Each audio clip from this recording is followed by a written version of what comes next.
ఓం శ్రీ మాత్రే నమః. ఓం శ్రీ గణాధిపతియే నమః. ఓం శ్రీ గురుభ్యో నమః. నమస్కారం అండి.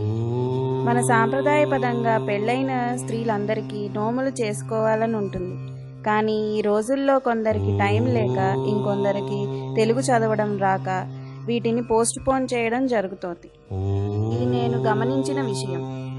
అందుకనే దానికోసం ప్రత్యేకంగా మేము ఈ ఛానల్ని మొదలుపెట్టాం. నేను మొదటిగా సంపత్ శుక్రవారాల నోము కథ చదివి వినిపిస్తాను. ఈ నోము చదివే ముందు అక్షింతలు చేతిలో పట్టుకుని ఈ నోము కథ వినండి. సంపత్ శుక్రవారాల నోము కథ.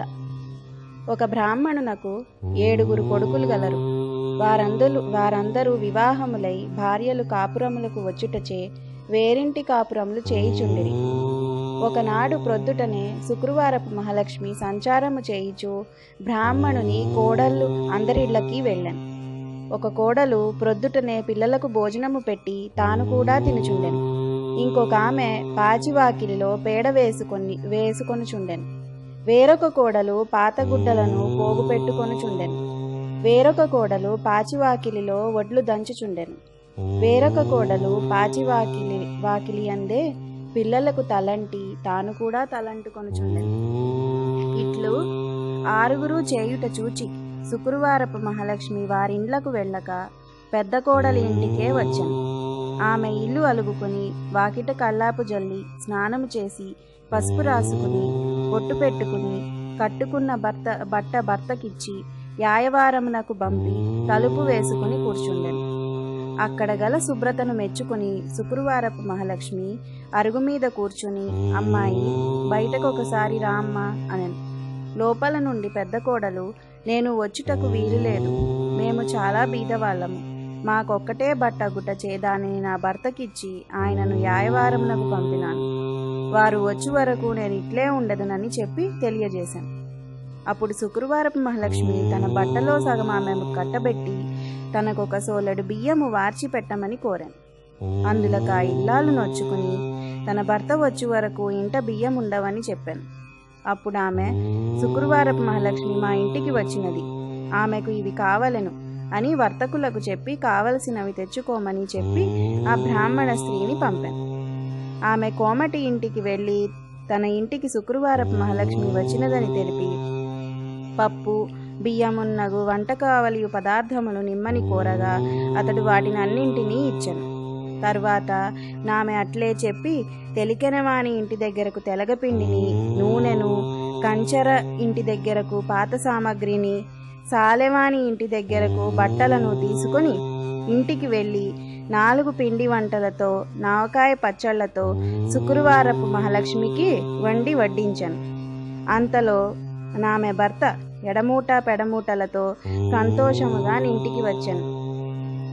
ఆ దినమున అతనికి సంతృప్తికరమగు యాయవారము దొరికాను. అతనికి ఆమె భోజనము వడ్డించగా దానిని భుజించి అతడవి ఎట్లు వచ్చనని అడిగాను. ఆమె తమ గృహమునకు శుక్రవారపు మహాలక్ష్మి వచ్చినదని తెలిపాను. అంతలో శుక్రవారపు మహాలక్ష్మి తానింక వెళ్ళేదనని చెప్పగా నామె నా రాత్రి భోజనము చేసి వెళ్ళవలసినదిగా కోరాను. అందులోకి ఆమె అంగీకరించి రాత్రి భోజనం అయిన తర్వాత వెళ్ళేదనని. అప్పుడు ఆ బ్రాహ్మణి, అమ్మా, ఇంత చీకటిలో నెట్లు వెళ్ళగలవు, రేపటి దినమున వెళ్ళవచ్చుననెను. అందులోకి ఆమె సమ్మతించి నిద్రపోయి కొంత రాత్రికి లేచి తనకు కడుపు నొప్పిగా ఉన్నదని తెలిపి వెలుపలికి వెళ్ళి వచ్చేదనని చెప్పాను. అందులోకి ఆ బ్రాహ్మణి చీకటిలో వీధిలోనికి వెళ్ళవద్దు అని ఆ మూల కూర్చోమనెను. ఆ మహాలక్ష్మి అట్లే 4 మూలల యందు కూర్చుని తెల్లవారే వేళకు మాయమైపోయాను. ఆ బ్రాహ్మణి నిద్ర మేల్కొనగానే ఇల్లు బాగు చేయుటకు చీపురు చేతబట్టి గదిమూలలు చూడగా 4 మూలల యందున 4 బంగారపు కుప్పలు ఉండుట చూచి ఆమె మహానందము పొంది భర్తకు ఆ విషయము తెలిపాను.